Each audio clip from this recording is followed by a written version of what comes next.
kita bahas tentang ecological economics of energy.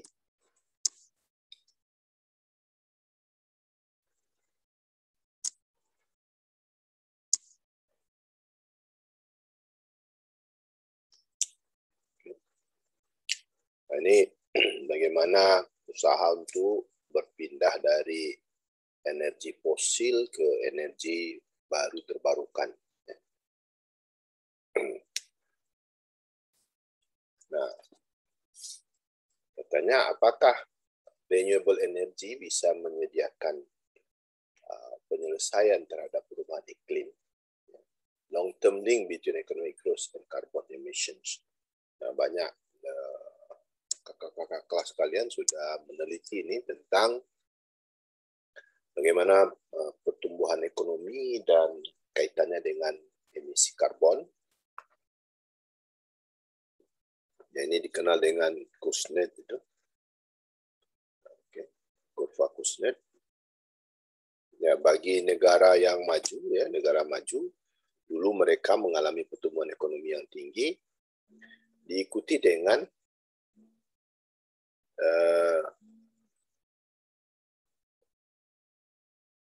emisi gas buang yang besar, ya. Jadi akibatnya pertumbuhan ekonomi itu tidak memberikan manfaat yang besar kepada lingkungan. Tapi setelah itu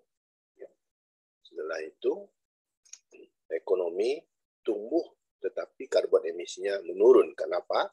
Karena ada sebagian orang beralih ke energi baru terbarukan. Need to decouple economic activity from carbon emissions. Jadi bagaimana orang berusaha untuk pindah dari energi yang merusak lingkungan ke energi yang lebih ramah lingkungan. Micro issues, market pricing and policy issues.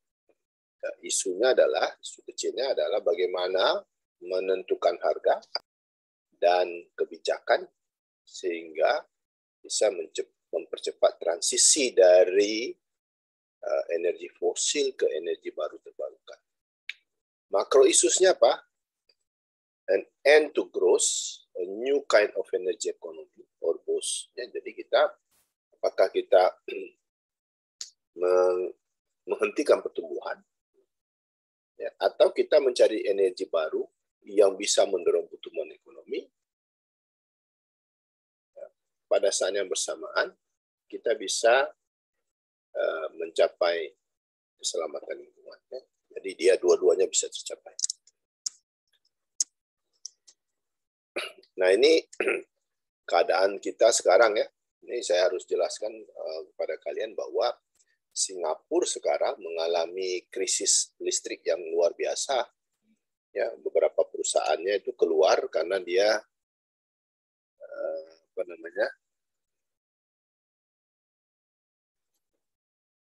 tidak cukup gas sehingga listrik tidak bisa diproduksi. Ini Singapura sudah mengalami. Yang kedua Cina juga sekarang sudah mengalami krisis energi. Nah, yang sekarang yang sedang dialami lagi adalah yang sedang mengalaminya adalah Jepang. Ya. Nah, ini kita lihat nih komposisi energi global. Ternyata masih banyak minyak nomor 1. Nomor 2 adalah batu bara. Nah, sekarang Indonesia sudah mengurangi ekspor batu bara.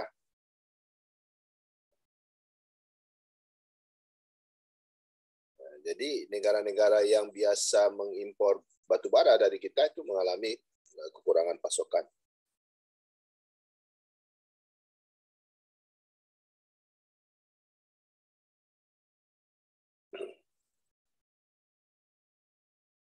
Nah, akibatnya apa? Ya, itu tadi, krisis energi. Nah, batu bara ini merupakan salah satu penyumbang emisi yang besar, karena emisi yang dibuang oleh batu bara itu besar sekali. Kalau natural gas tidak terlalu besar. Tapi ketiga komposisi ini masih sangat besar, ya. Minyak 31, batu bara 28, gas alam ini ada 21. ini lebih dari berapa? 20, 40, 60, 60, 70, ya hampir 90, 80% lebih mereka, 40, ya 80% mereka. Ketiga ini menguasai 80% energi dunia. Nah, wind, solar, geothermal hanya 1%. Padahal Indonesia nanti bisa saya kasih nampak bagaimana energi Indonesia ya. Hanya 1%. Biomass, nah, kita tahu bahwa kita banyak kelapa sawit. Ya. Kelapa sawit itu ada dahan-dahan kelapa sawit, cangkangnya dan sebagainya. Itu bisa menjadi biomass untuk membangkit listrik. Tapi ini belum termanfaatkan. Ini dunia aja baru 10%. Hydropower. Ini di Aceh lagi dibangun ini hydropowernya, yaitu di Pesangan, Kurung Pesangan. Nah, hydropower kita itu udah lebih dari 14 tahun ya, belum selesai-selesai juga. Banyak di Sumatera ini ada beberapa yang menggunakan hydropower. Nuklir baru 5,1%. Nah, Indonesia begitu mau masuk ke nuklir ini, nah banyak negara yang menentang. Kenapa?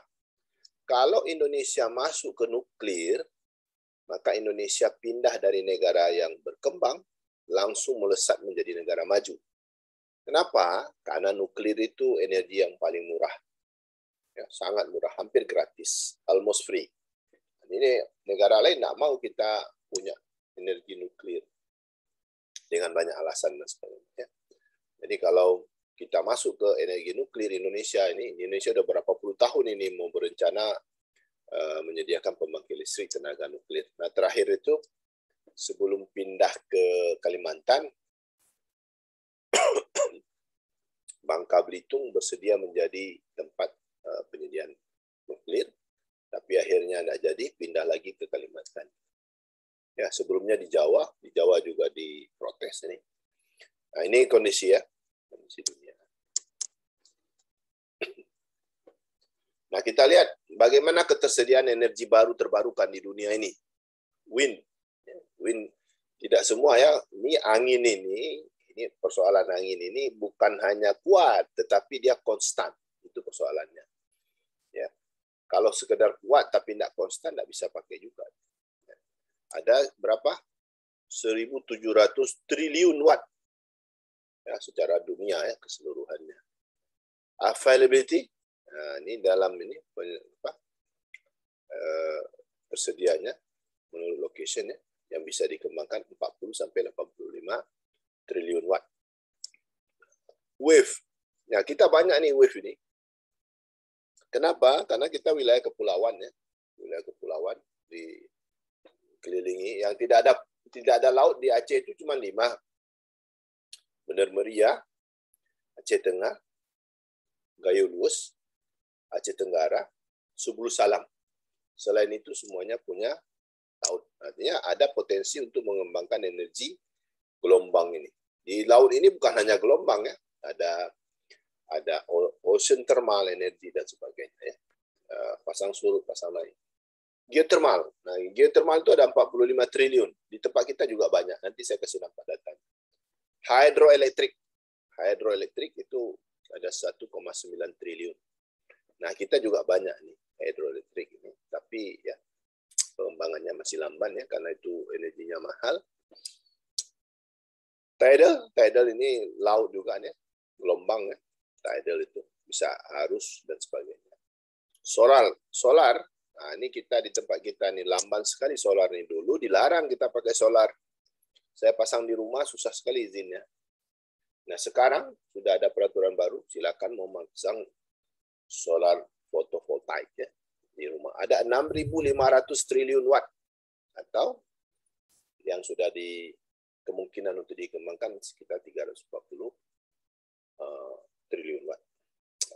Concentrated solar power ini ada 4.600 watt atau secara mungkin untuk dikembangkan 240 triliun. Artinya katanya total global energy use ya di dunia itu adalah 15,8 triliun watt. Ini penggunaan di 2006. Artinya ya kalau kita lihat di sini 15 ya. Tapi tidak mungkin satu semuanya. Solar aja mungkin tidak mungkin ini ya. Nah, Singapura sekarang lagi mengembangkan solar fotovoltaik ini dari Australia. Australia nanti dipasang kabelnya di bawah laut sampai ke Singapura. Tapi karena itu proyeknya jangka panjang sekali, maka Singapura meminta bantuan Indonesia membangun fotovoltaik ini di daerah kepulauan sekitar Batam itu. Membangun solar fotovoltaik ada sekitar 400 megawatt. Infrastructure requirement for supplying all global energy in 2030 from renewable sources. Nah, ini adalah kesiapan infrastruktur agar energi global ini tersedia di 2030. Ya, wind turbine itu ada 50% ya 2030. Number of plants devices needed worldwide. Jumlah ininya, jumlah apa namanya itu, pembangkitnya itu 3.800. Wave power plant satu ya 720.000 dan seterusnya. Ini bisa dilihat nanti ya. Solar dan sebagainya. Land requirement about 2% of total global land area. Jadi diperlukan 2%. Kenapa? Karena seperti ini wave ya, wind yang terutama wind ini tentu membutuhkan tempat didirikan tiang untuk menyangga turbin-turbin pembangkit listrik tenaga air ini. Kalau yang solar dan concentrated solar power ini bisa dibuat di rawa-rawa misalnya, rawa-rawa yang dipakai bisa ditutupi dengan ini. Ya, ini bisa kita gunakan. Rooftop solar. Rooftop ini sekarang lagi dikembangkan ya. Rooftop ini artinya rumah-rumah kita nanti, ya, rumah kalian lah, generasi kalian atau di bawah kalian nanti tidak lagi pakai seng, tetapi sudah pakai solar power. Ya, itu di masa depan. Nah, ini akan ke sana kita, menuju ke sana. Nah, ini efisiensinya, potensi efisiensi energi global. Ya. 2030, yang kita lihat sini ada remaining energy use 2050 ya. Ini adalah energi efisiensi potensial. Ini potensi penggunaan energi lebih hemat itu jauh lebih besar lagi nanti di 2050. Kenapa? Karena kita akan berpindah ke energi baru terbarukan. Ini adalah proyeksi permintaan energi menurut sumbernya di tahun 2035.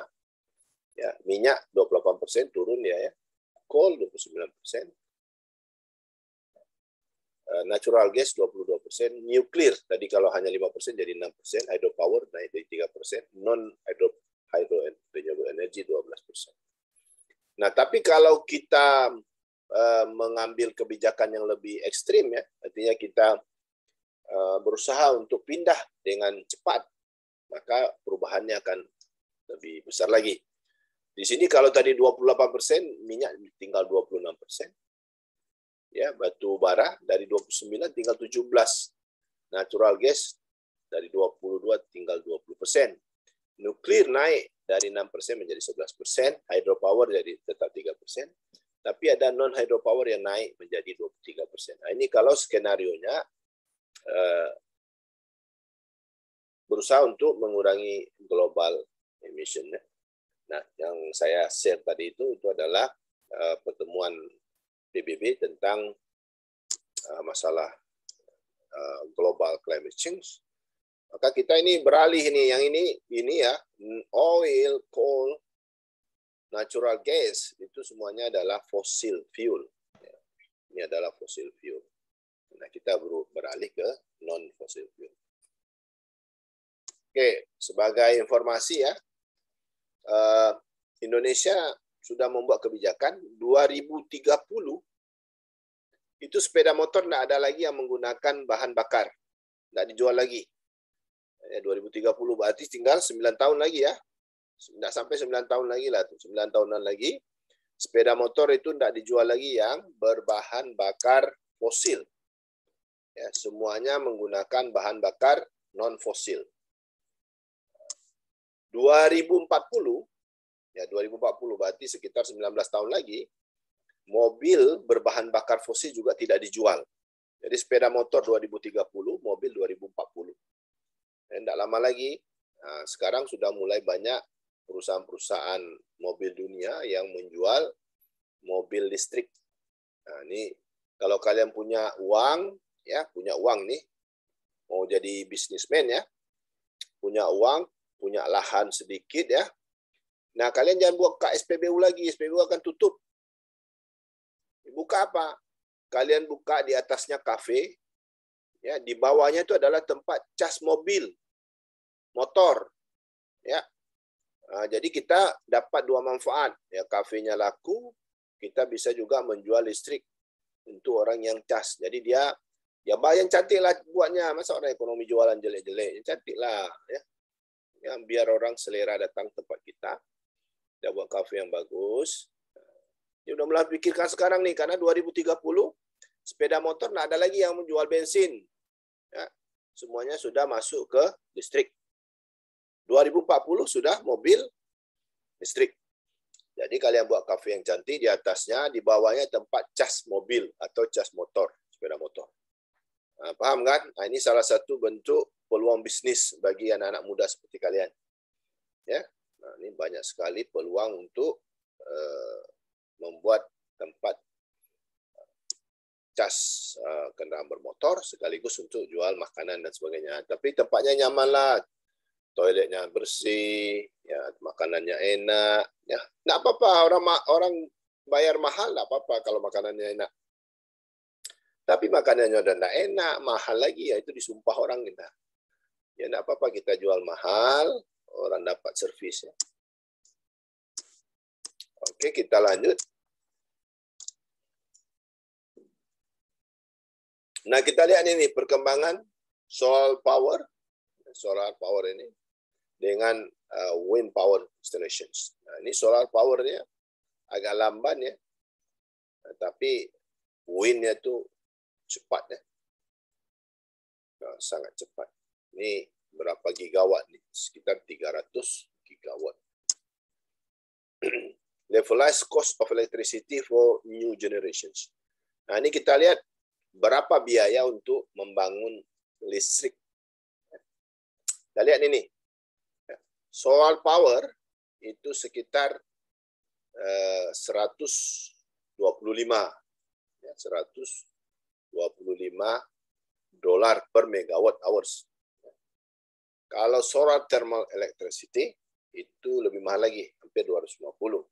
Wind onshore berarti kalau itu di pinggir laut ya, pinggir laut ini, offshore itu di dalam laut ya, itu lebih mahal karena butuh biaya yang lebih tinggi untuk investasinya, sampai 200 dolar per megawatt hours. Gas combined cycle, nah, ini kita masuk ke hydroelectric dulu. Hydroelectric itu berarti pembangkit listrik tenaga air. Kita ada mini hydro. Coal masih mahal ya dibandingkan dengan hydroelectric. Nuklir juga termasuk masih murah ya dibandingkan dengan coal. Ya hampir 80 atau 90 US dollar per megawatt hours. Ya. Nah, externality cost of various electricity generating methods, European Union. Nah, ini adalah external cost. Coal, besar sekali ya. Oil juga besar. Natural gas lebih rendah. Nuklir jauh lebih rendah. Biomass rendah juga. Hydropower rendah. Fotovoltaik, ini yang paling kecil. Wind dengan fotovoltaik. Jadi kita lihat bahwa biaya yang ditimbulkan bagi lingkungan karena adanya pembangkit listrik berasal dari minyak dan batu bara itu jauh lebih besar. Makanya banyak sekarang orang beralih ke gas alam. Tapi gas alam juga ketersediaannya juga terbatas. Nah, ini kita lihat bahwa solar energy price decreases. Dulu saya beli satu keping pembangkit listrik tenaga solar itu 1 juta sekeping. 1 juta itu 100 watt, 100 watt hour. Tapi untuk diketahui bahwa kalau energi matahari itu enggak 100 watt kita terima, enggak, paling tinggi daerah 50 watt satu keping itu. Jadi kalau kita pasang ada 100 keping, berarti 100 keping kali 1 juta, ya, 100 juta. Nah, ini sekarang udah turun lagi. Ini dulu mahal, sekarang sudah turun. Ya, sangat jauh nih ya. Ini 100 kilowatt aja sudah sekitar ya daerah $4. Dulu mahal, sekarang sudah sangat murah. Nanti generasi kalian jauh lebih murah. Jadi kalau kalian mau buat apa tadi? Tempat pengisian bahan bakar listrik tadi, ya di atas atapnya itu diganti, bukan lagi atap dari atap biasa, tetapi kita sudah menggunakan fotovoltaik. Ya, kita menggunakan atap yang menghasilkan energi. Jadi kalian 2 kali untung ya.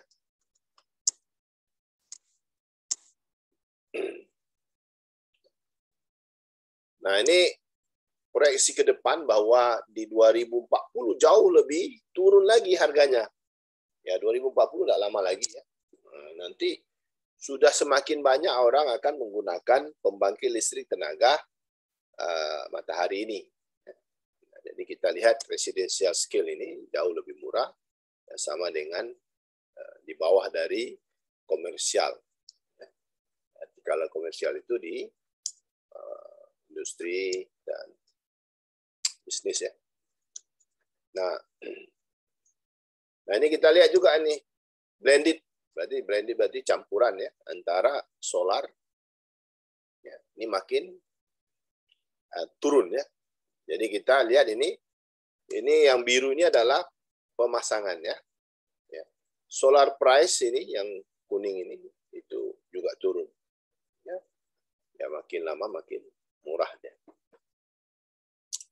Declining energy intensity in industrial economy ya. Ini adalah kita lihat bahwa Italia itu makin rendah ya. Nah, kita lihat bahwa ini Italia makin rendah, Jepang kita lihat di sini masih tinggi ya. Yang hijau ini adalah United States, nah, ini Kanada. Kita lihat bahwa ini yang paling rendah adalah Italia. Nah, kita lihat bahwa penggunaan energi per kapita ya, dan emisinya, nah, ini adalah energi use per kapita. Nah, ini emisinya. Kita lihat bahwa sekarang penggunaannya berkurang. Ya, kenapa? Karena orang sudah beralih ke energi baru terbarukan. Ya, sehingga emisinya juga berkurang. Ini manfaat dari penggunaan energi baru terbarukan.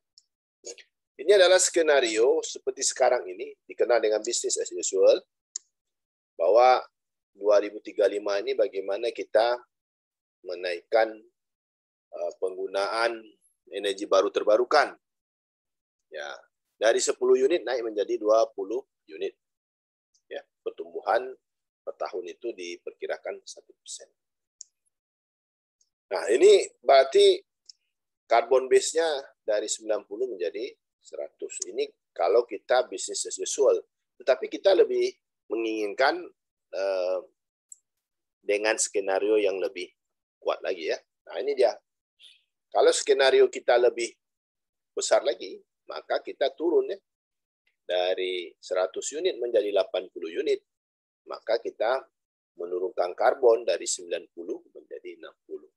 Nah, ini usaha untuk beralih. Salah satunya seperti Indonesia itu, yang kebijakannya yang pertama, PLN wajib membeli semua energi yang dihasilkan oleh rumah tangga yang berasal dari foto solar cell. Dulu enggak, sekarang sudah wajib semuanya 100% dibeli oleh PLN. Itu sudah ada kebijakan baru. Kenapa? Supaya masyarakat didorong untuk menggunakan energi baru terbarukan. Yang kedua, sepeda motor 2030 tidak ada lagi yang berbahan bakar fosil.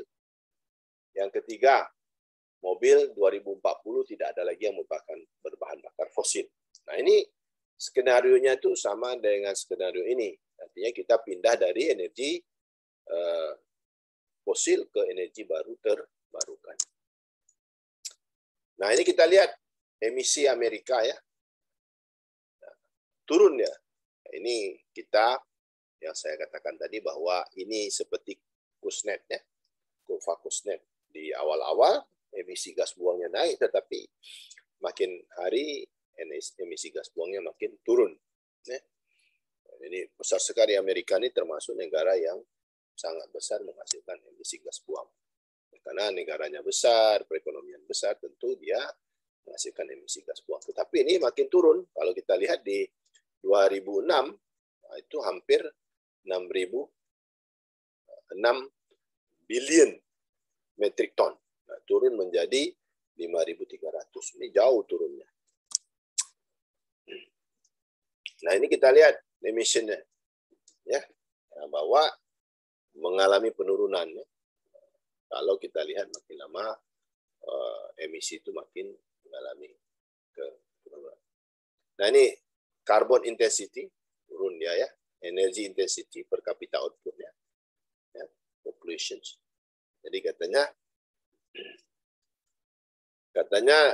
although 2012 was unusual, katanya meskipun tidak biasa, 2012 katanya it show the pattern of declining emissions. Ada pola penurunan emisi. Growth in population and per kapita output, nah, ada peningkatan per kapita, ada peningkatan populasi, tapi katanya energi decrease in energy intensity. Jadi ada intensitas penggunaan energi yang semakin turun dari emisi dari gas dari energi yang berbasis fosil menurun ke beralih ke energi baru terbarukan. Nah, ini adalah upaya untuk mengurangi emisi gas buang.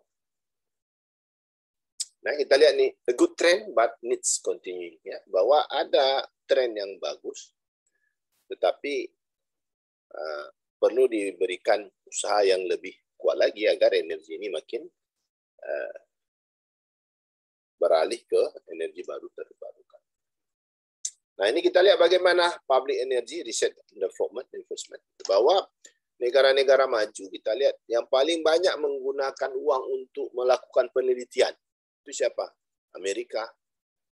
Mereka melakukan penelitian untuk mencari energi baru terbarukan. Nomor 2 apa? France. Ya, France. Nomor 3, nomor 2 Japan, nomor 3 baru France. Ya, nomor 4 Germany. Ya.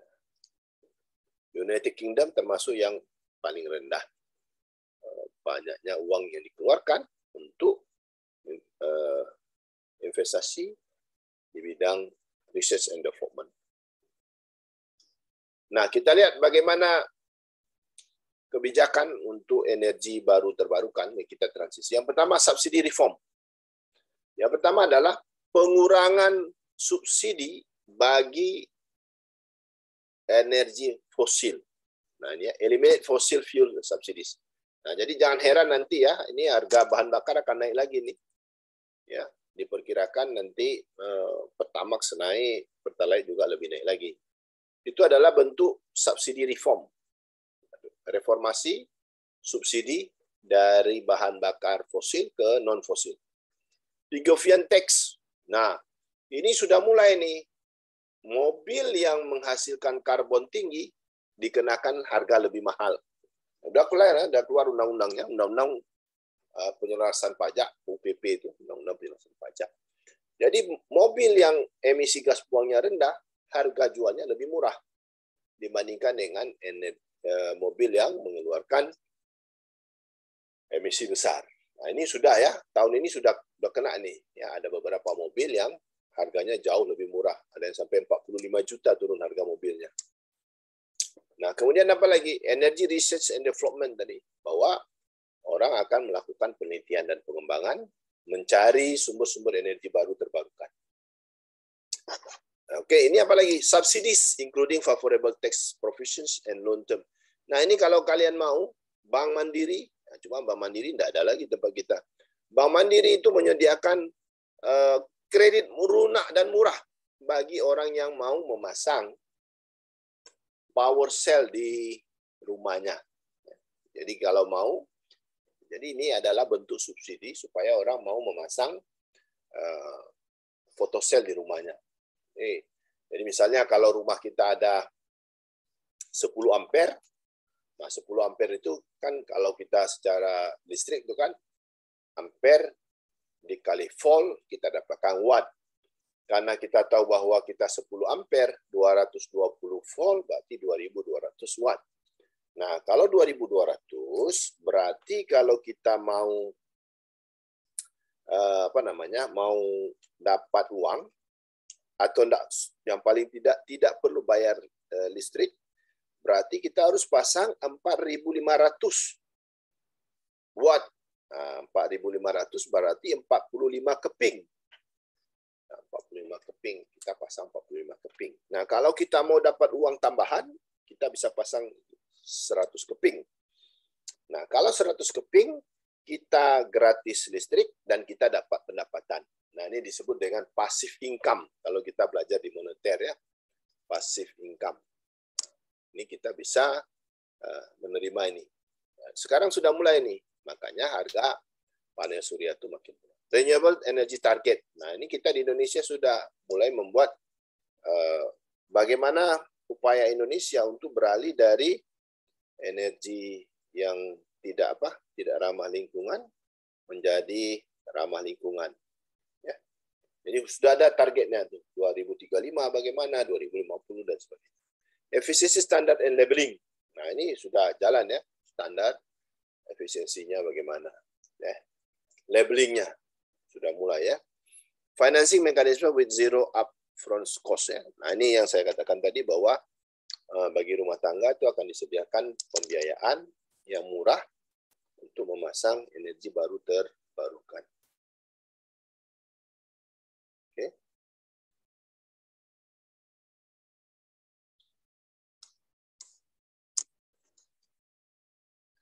Oke. Ada pertanyaan?